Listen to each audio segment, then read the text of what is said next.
Hello ma'am, khurumjari ngasi ayuk sune ising khara saithoe dugane phakpai adagi muli do redis to do khara heke tawbane do ai phakpai yam phai do bora chaba hawe na ai subscriber amana haibire nongmade ai bora hauraga ucharake ko phakpai se chaba ngamde kam chani natra ado phakpai se mari manga sara di bp wangbada handai haibane ma'am aibudi bp leijede ko ado ai singju yongchak khale adu singju sujage tawbane aduga hangam mapan kari pomli to sam hawidana ko si khara hapke tawbane aduga khoigi muli do ai angobu su haweba ko ado ngasidi angang boina phukpa ucharake ai na kupi gana pakpi ga duni mayam khara phare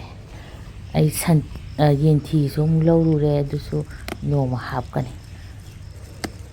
yam hawi ko singju sisi khoigi mit ka se kari tawraga ai khara hena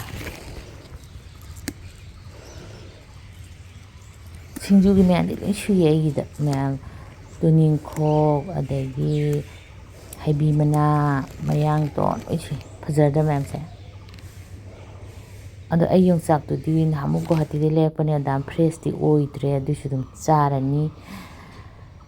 aduga muli angang basisu kitang phuki ado muli angang bugana ngawbaga se ma'am angawbada gi angang basina thot pa hele ado yumlomda di muli se am chanaram da bane hujikan chanaraba khang drama yam aise ado muli si jine koi nung lebada ne yam kane habane ma'am piece amani fresh in chaba ase achar se hawe ado ai di kangsoi na mu thongbudo ma'am kangsoi jam hawbane adugane manajina alu macha ga ngawbe yam hawbane pulap ngawina se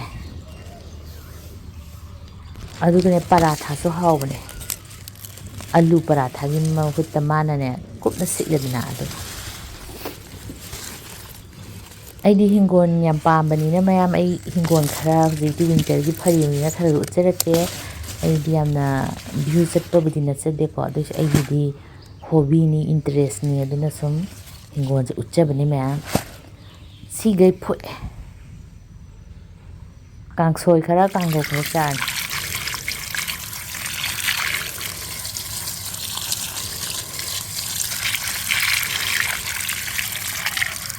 Sekian fajar.